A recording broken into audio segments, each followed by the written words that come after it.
order. We don't need to vote on anything yet. By the time they get here, we'll be at the voting part. All right. So officially, we call the meeting to order. As is our custom, we go around the room and then introduce ourselves, starting here at the table, and then we'll go over into the corner. Tyrone Nelson, I represent Henrico County. Sharon Ebert, City of Richmond. Barb Smith, Chesterfield. O. Jones, Richmond. Cheryl Adams, GRTC CEO. Jim Engel, Chesterfield County. Bonnie Ashton, General Counsel. James Wood, Executive Assistant, GRTC. Dexter Hurt, Director of IT, GRTC. David Jordan, GRTC Executive. Joseph Everett, GRTC Director of External and Government Affairs. Zanzaro, GRTC Chief Financial Administrative Officer. Anthony Carter, Director of Executive. Kevin Hernandez, GRTC. Tony Thompson, Director of Procurement, GRTC. Monica Carter, Assistant Director of Safety.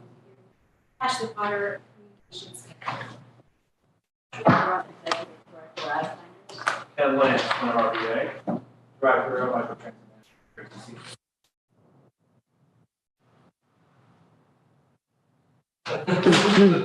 GRTC Finance Management.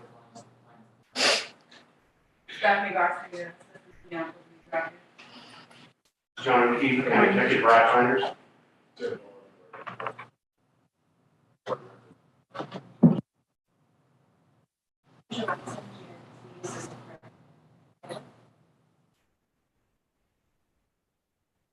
On our direct so GRTC. Tyrone Laura Clark, City of Richmond. GRTC. Cards up. Thank you. Yes. Yeah, we got everybody over there and everyone over here. Did we miss someone? Oh, dang it. Oh, I saw it from the way. Dan Strait in Henrico County. all right. Thank you. I think we had public comments yesterday. We do? We had Yeah, two. yeah. Before Ashley speaks, I just want to introduce her. She's our new community. Started last week. So All we're right, welcome. Ashley. You know, the last communication manager was on TV on commercials and stuff. I know. Oh, okay. So you hang in there with us long enough and who knows where you'll end up. Yes, who knows? Good morning, teachers and board members. We have two public comments this morning, one from Paula Cannon. She says, "Hi, my name is Paula Cannon, the two-week bus driver today. Our nation, she was just extremely thoughtful, kind, and wonderful. She was on time. A young lady, fortunately, fell on her way to the bus, and she got off the bus and helped her up, made sure she was okay, and assisted her on the bus. This is just beautiful. It made my day." The next comment comes from Linda. She says, "This is Linda, and it's a beautiful hump day. I ride the 20, the 78, the 50, and the 5. And I'm just thankful that the bus drivers show up with the transitions. We can't keep enough drivers on route, but they're doing the best they can, and they're doing a great job. I'd like to commend them on that." Thank you. Anyone here want to make a public comment? Sounds like we're all family in here this morning. Anybody? All right, hearing none. I think we, 2-2-2. So we have enough to make some motions. Is there a motion to approve our February 18th board meeting minutes? Sure. Second. All right, moved in second. All in favor, say aye. Aye. Any opposed? All right, consent agenda. Driver barrier shields. Kevin, I think it's here. ADP workforce now system upgrade and process improvements. Dexter's here, and fiscal year regional public transportation plan. All are on the consent agenda, and hopefully you had a chance to read through it and see if you had any questions or anything. All right, hearing none, can we get a motion to accept the consent agenda? So moved. Second. All right, motion made in second. All in favor, say aye. Aye. Any opposed? Thank you. Faith, I see you just walked in. Good morning. We already did the introductions. Do you want to tell us who you are? Faith Walker. And because you are such a major part of our transportation conversation, we're past public comments. Do you have a public comment you want to make? Good morning. Morning. So my name is Faith Walker. I'm the Executive Director for RV Rapid Transit. And I realize this is an Employee Appreciation Day. And so I want to appreciate all the employees of GRTC. These last 5 years, as I've been doing this work for advocacy, has been challenging, but also very rewarding. I really appreciate all the hard work and especially the attention towards zero fare. I know the board just had a finance meeting around zero fare. And, one of the things that we have been doing, RV Rapid Transit, is really rallying around the importance of zero fare and getting more institutions to support zero fare, especially universities, and also letting the region know that for the last 5 years, students, employees, patients have been utilizing this free service. So if it were to come back, it would be very detrimental, especially when it comes to the economy right now and people's incomes. And so I just want to do a plug in. We're doing an event on the 27th for the impact. I've been working with the University of Richmond, their students, to do some research around the impact of zero fare. And so I'll be passing out at the end of the board meeting some invitations. And so please, we're asking that any impact directors from different companies join and, listen to what we found as far as the impact of zero fare so we can get this thing. Thank you guys, I appreciate you. Thank you for the. Thank you. We appreciate your work. All right, operational performance. Hey, Sorrel, we've done introductions, but do you want to let everyone know who you are? Terrell Hughes, one of the Henrico representatives. I'm the current Public Works Director for Henrico County. All right, I've called you Todd twice already. That was a compliment. Todd. I got to get Todd out of my That was a area. good response. Kevin will lead us with our operational performance. And tell us your official title again, Kevin. What's your title? Chief Operating Officer. Oh, you don't have a title? You have a title? No, what is it? Chief Operating Officer. Okay. CO, okay. All right. I'm sure I'll tell you. All right.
Morning, Mr. Chair, members of the board. I'm providing the operations performance report for the month of February. Starting with our transportation and our fixed route services. So we finished the month of February with 328 operators at the beginning of 6. And 8 currently in training to account for attrition. Moving into our current transit service, we did see a slight decline in our on-time performance of about 4%. We've been speaking with our contracting staff They're working to address the challenges with their staffing. We do have a few classes coming up of training in the next few weeks to help with that. With our link, we remain consistent with 22 operators. We didn't have any trainees for the month of February, but we do have some for this month in March. And I did want to take this time to highlight an individual, Mr. Gerard Herrera. This is actually his last week with us here at GRTC. So I do want to say thank you and kudos to him for helping us not only launch, but implement the microtransit service and sustain it. He won't be going far, but we'll talk about that later. So we're gonna talk about that later. We'll talk about that later. What's full We'll talk staff? about that next. 22, what's full staff? I'm sorry. How many operators are we budgeted for? We had 22, we had some trainees. What are we budgeted for? 30. Okay, thank you.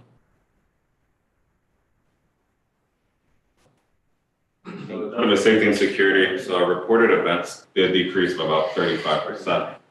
When I had 38 reported events in February compared to the 59 in January.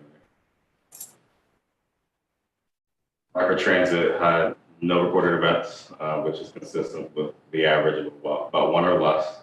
And the paratransit had a slight increase of eight events, which is above their average, about 7.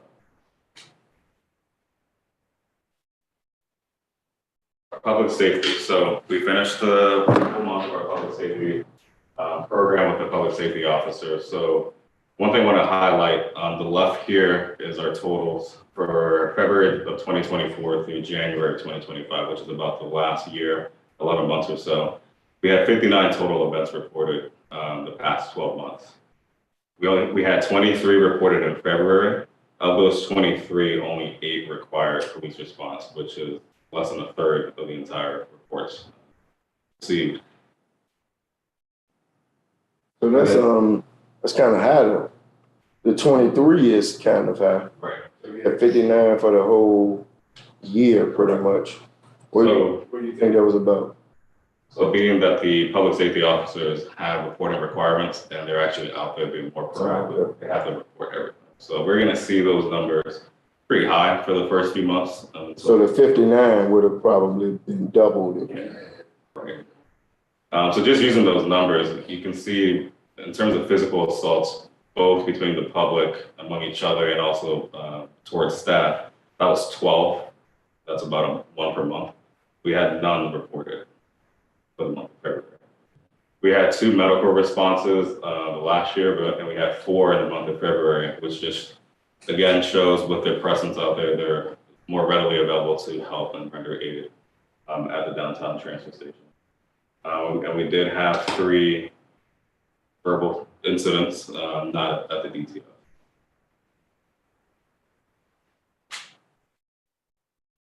Customer service, for fixed route services, we had 124 total complaints received in February, but only 25 of those were valid, which is about a fifth.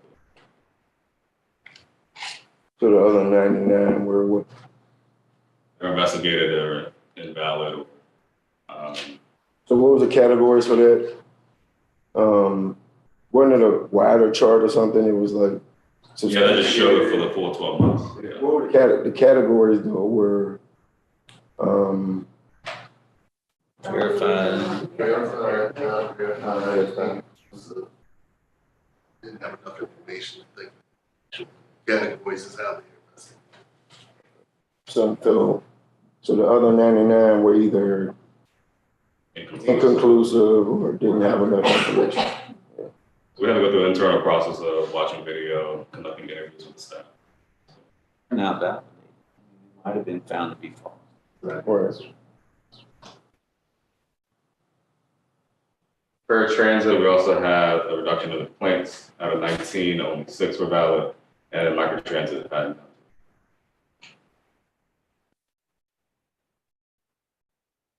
I didn't write the commendation.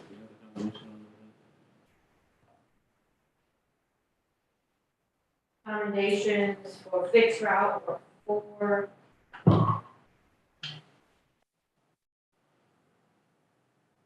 Paratransit, 1. 0. We have 5. So we go to fleet and facilities. Our facilities department, we have a goal of about 80% to complete our work orders. And so for the month of February, we were right around 82% for our work orders completed. And we did hire 2 new assistant managers that are going to help out with the upkeep and maintenance of our headquarters here, and also our field amenities such as our pulse stations, our bus shelters, and our downtown transportation to maintain and clean and do minor repairs. For the past couple of months, our bus wash and our key was healed. Unfortunately, we only have 1 lane working, and then cold weather came, so we were really reducing capacity with being able to wash our buses. But the end of February, we were able to get that operational. Just we had parts shortage and delay on that. And we're currently going in an immediate campaign to clean the entire fleet, making sure we maintain that appearance. We're currently having construction done in the rear of our bus lot for our electric vehicle chargers. This will be for our EV vans for the Link service, which is slated to be concluded. With our fleet maintenance, we're continuing to perform our PMs, so preventative maintenance, on schedule, 80% or better. And knock on wood, but we are currently fully staffed in maintenance. Come a long way to get to that point. And we recently went to visit St. Cloud, Minnesota to see our first Arctic buses in production and conduct an audit to make sure that they conform to our standards. And these are a few photos from that visit. And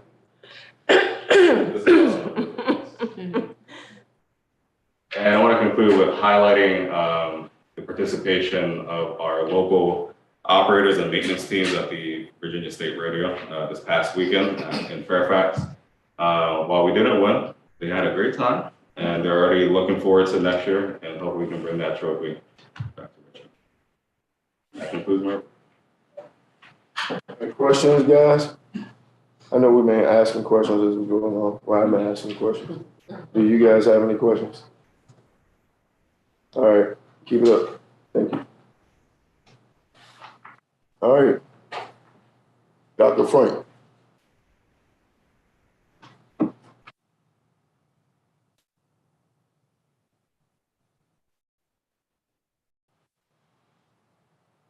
Evan, are you a doctor? Okay. I like to respect, no, seriously. I mean, Frank, you know, he is a legit doctor. So I want to make sure I recognize, you know, not everybody has a PhD, Frank. I think it's only 1% of the US population has a PhD, so you're in rarefied air, so we want to respect you.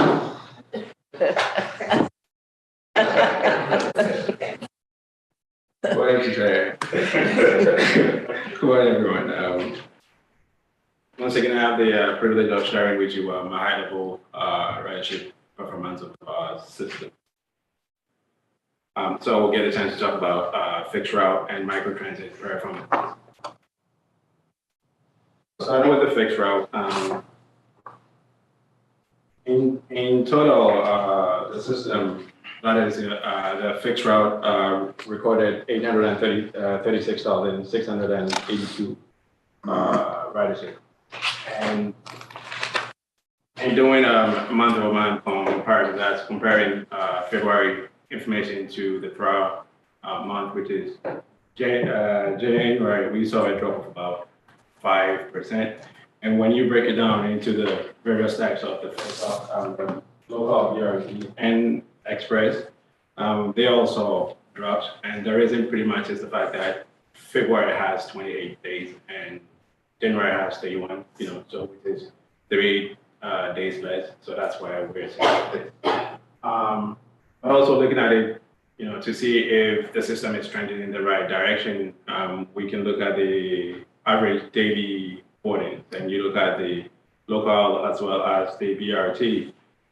If you put all the average daily boardings together for February comparing to January, you will see that the February numbers are higher than that of January. So it shows you that, average on a day, we were trending in the right direction. It's just that February has just 3 days left. So that's why we see that drop in overall ridership.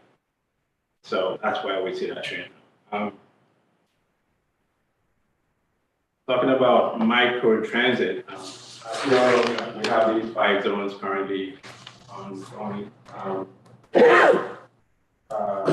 In terms of total ridership, we saw Azalea take a hit for the month of February, and I'll talk a little bit about that. But I believe Ashland saw an increase in total monthly ridership. Sampson saw a decrease, and Cloverdale, as well as Powhatan, also decreases in the monthly total ridership. But again, just like I talked about the average daily boardings for the fixed route, if you look at the average daily ridership for micro transit, you will realize that yes, Australia took a huge hit, so that's why you see that 99. But Ashland increased drastically, and even though Sandstone and Cloverdale taking total monthly ridership, on an average day, we realize that they also increase.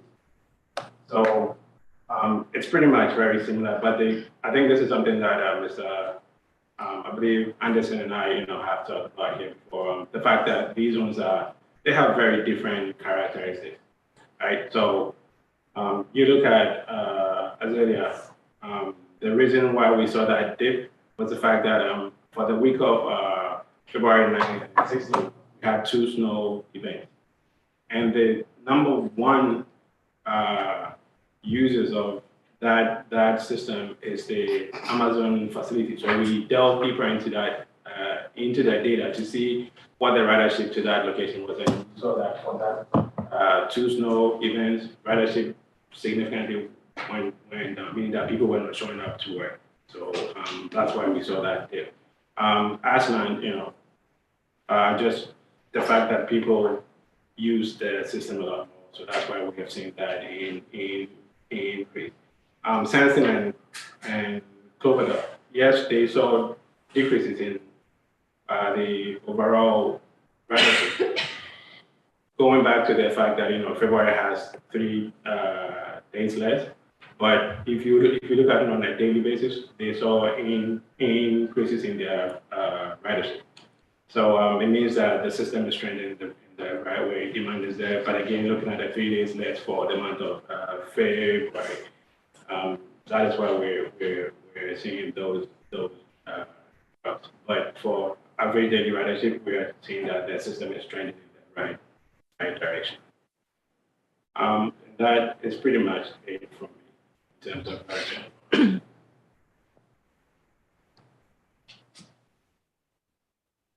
Thank you. Any questions?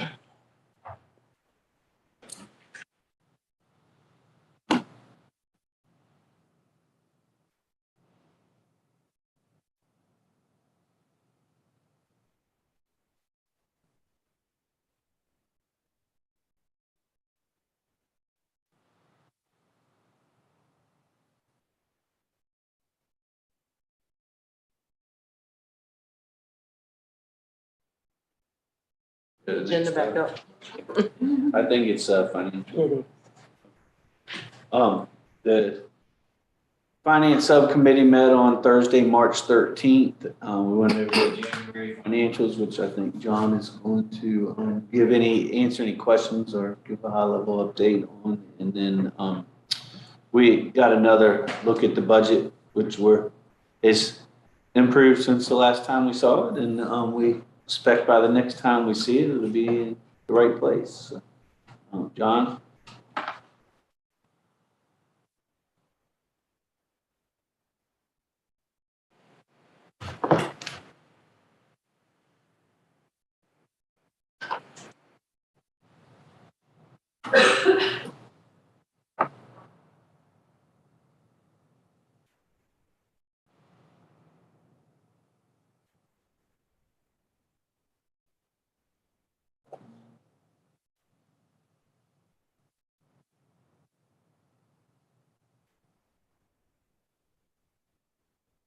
Thank you, Mr. Chair, members of the board. As Jim stated, we reviewed the 7 months ending January 31st. A lot of the same themes that we've talked about in the prior 6 months. So through into January, we had favorable revenues $626,000 versus the budget. Has been flip-flopping month to month between favorable and unfavorable, primarily based on the timing of the grant-funded projects. So what we see here in this, we have a budget of about $54.3 million, with favorable federal funds of $1.974 million. It's due to use of the ARPA funds for qualifying projects, which is kind of offsetting the timing of the grant-funded projects. This is about a month. We had probably more aggressive spending of grant-funded projects contemplated in the budget calendarization, so therefore you see the favorable expenses and the offset is the unfavorable revenues. Not much concern as these projects are progressing. We also have favorable local share match in about $483,000. This is due to primarily the PM use of 5307 PM Flex. This is a local share, which is primarily it's concentrated in the first half of the year. Offset by the unfavorable state funds, about $1.8 million. This is the timing of the grant expenses and revenues. And we have slight unfavorable directly generated funds, about $55,000, and that's just right now is due to unfavorable advertising revenues, offset by mostly by the favorable interest income. And by the time we have this conversation next month, we're probably not going to be talking about that because I understand we got some substantial revenue, advertising revenue has been booked. On the expense side, about $2 million favorable versus budget. We had been in the prior month briefing that labor had been driving as a favorable variance. Currently, through the 7 months, labor is slightly unfavorable. It's about $3,800 unfavorable. What we're seeing there and what we talked about is that you have unfavorable vehicle operations labor as our budget contemplated 325 full-time operators, as Kevin had shown and what we talked about. We are a little bit above that to try to maintain the service, as well as we're maintaining the training program. The training program year to date in there is about $558,000, which is funded by ARPA, which is driving the favorable ARPA revenue qualifying expenses. Offsetting the unfavorable vehicle operations labor is primarily the general administrative and maintenance. G&A based upon favorable headcounts. Sprinkled in there, a little unfavorable on the vehicle operations is the one-time adjustment for the workers' comp audit. As the amount of headcount increases and the payroll increased relative to when the policy was bound, there was an audit adjustment. That was additional expenses. In here, we're slightly unfavorable in materials and services. This is being driven by the increased demand for parts, offset slightly by favorable fuel variances, and we still are seeing purchase transportation about $757,000 unfavorable variance, Care and Care Plus. That's due to demand, as well as we have extended the routes 19, 7A, B, 1, and 1A. Therefore, by statute, you have to provide Care and Care Plus within a 3/4 mile. So that's part of the driving of the increased expenses there as well. The casualties and liabilities cost is unfair, about $497,000, not too alarming in there. About $260,000 of that is about the timing of the budget. We booked the loss per provision in the month of November, so we expect a slightly unfavorable net at the end of the year due to elevated provision, combined with some additional policy premiums. So basically, when you take that into consideration, at the end of February, we have a positive surplus of about $4.6 million and a healthy balance sheet cash flow position. I'll conclude the comments and open the floor to questions. Comments? A couple of us on the finance committee, so we've been talking about upcoming budget and all that comes with it, zero fair being a part of conversation. Anybody have any questions Did you give an opening comment, I Jim? did. Okay. I can provide it. So as Jim had shared at the Thursday's Finance Committee meeting, we discussed the current state of the budget and basically since the last time we briefed with the total proposed budget now stands at 112.161 million, of which there's zero fares contemplated in there, as well as we have about 23.16 million of that coming in from GRTC grants and FTA grants. Those are for line extensions in addition to the projects such as North-South BRT, the Western Extension, the Downtown Transfer Center, and those such. So the core operating expenses for the business is 98.8 million. That's increased up from 84 million that was adopted in 25. We're continuing through this process, and we're going to have another follow-up at our April Finance Committee meeting. Just want to call out for folks here, our May 8th Finance Committee meeting. That's where we plan to do the budget workshop for everyone that's invited.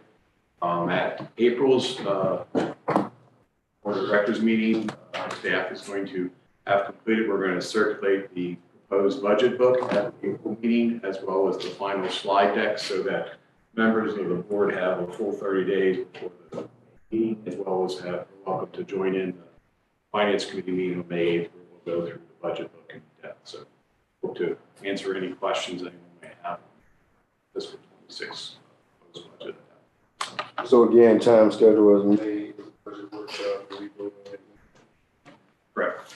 We vote on the next week after the finance. Yes. So the May 8th is the budget workshop is gonna happen during the finance meeting, Yes. and then we vote the next week or whatever. The other item Everybody will have their information at the April board meeting to look at.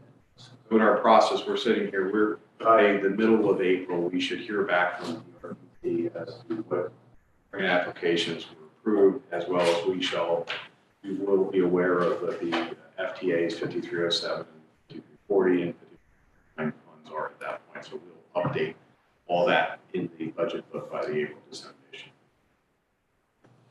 All right, any questions before John says no? Thank you, sir. All right, CEO's report. Couple of things, as Faith mentioned, today is National Transit Employee Appreciation Day. So I just wanted to acknowledge all of the transit employees and everything that they do to keep the Richmond region moving forward. So as Kevin stated, and I think he forgot at the end of his report, Jariah is moving on to We Drive You. That's our paratransit contractor, and he will be the general manager there. So we are excited for him, for that opportunity. So Jariah, you're Jariah, okay. Did what for us? microtransit. Transit, okay. Yes, he's a current microtransit manager, and he's been here since we started microtransit. He was very instrumental in helping us get that service started. All right, so here as our microtransit manager, and now it's about to be the general manager of the paratransit. So we should be excited about that. Yes. We are Okay, excited good. about Just so you're aware, it's not just micro, it's air. Okay, para, okay, all right. Yes. Well, congratulations. So you're still a part of the family? Yes. I mean, Yes. you know, your office may move or something, maybe. Yeah.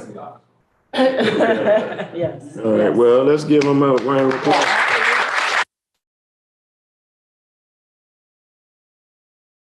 So the other exciting news that I have today is because of RideFinders, GRTC is just one of 9 organizations nationwide to earn an accredited TDM organization by the Association for Commuter Transportation Act. And we want to thank Sharika as well as John, who's back there, for their hard work. They submitted us and we were actually awarded, and the accreditation is for 3 years. And then after that, we have to show that we moved forward even further to renew our status. So that's a good thing. And we'll be putting something out to the media. Ashley will be doing that later today, but I want you all to know. Does she have anything she want to share, you think? You want to talk to her? We're excited about Well, it. go to the microphone, Chris.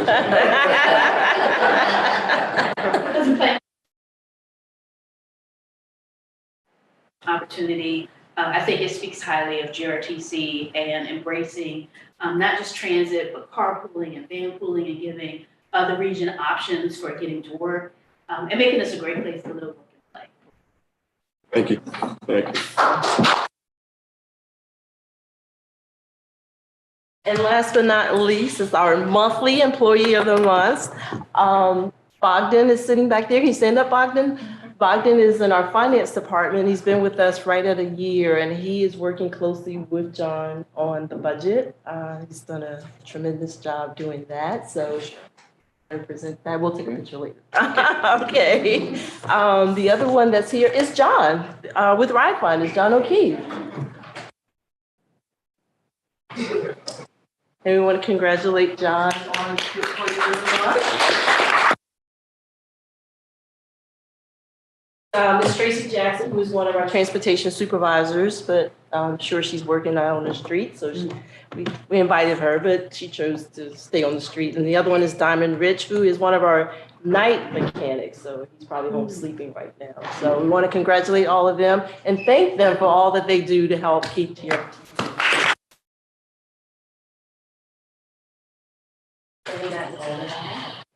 All right, thank you, ma'am. I don't have any official comments other than I know this is a public meeting, and so we may have some friends who are watching as we continue to move toward creating a balanced budget. I know the community cares deeply about where we're going with zero fare, and I know there are persons in the community that are thinking about making investments.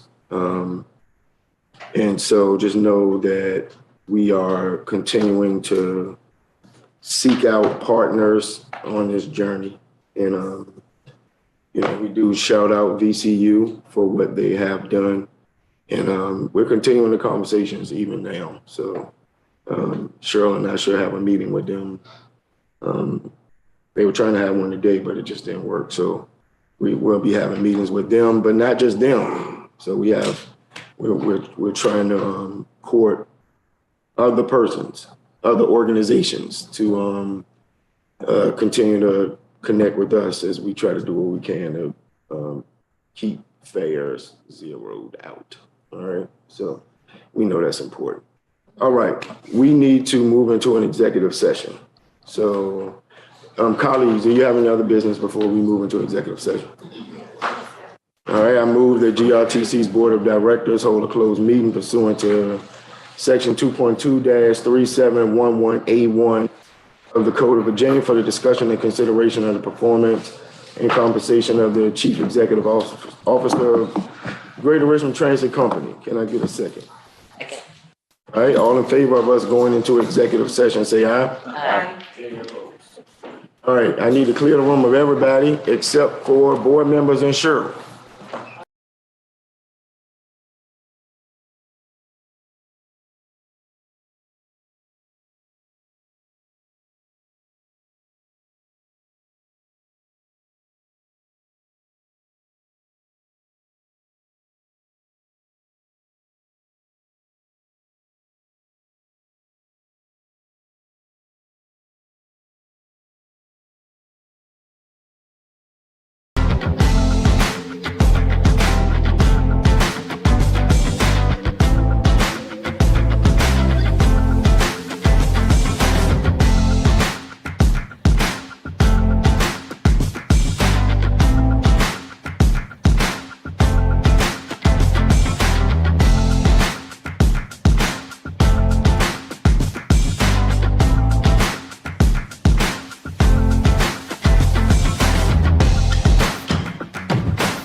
Little. Go ahead and do the certification. Whereas the Board of Directors of GRTC has convened permanent recorded vote, the Freedom of Information Act, and whereas Section 2.2-3712 of the Code of Virginia requires certification by the board, such closed meetings was conducted in conformity with Virginia law. Now therefore be it resolved that the board hereby certifies that to the best of each member's knowledge, only public matters lawfully exempt from open meeting requirements by Virginia law were discussed in the closed meeting to which this certifying resolution applies, and only such public business matters as were identified in the motion convening the closed meeting were heard, discussed, or considered by the board. Witness the following vote of board members certifying. Me, yes. I, Jim Engel. Yes. Barbara Smith. Yes. Dave Anderson, absent. Dan Smith. Yes. Terrell Hughes. Yes. Sharon Ebert. Ellen Robinson, absent. Nicole Jones. Yes. All right. Is that it? All right. Any other business? All right, meeting adjourned. Thank y'all. Thank you. I'll let you break. Okay. Doesn't give them to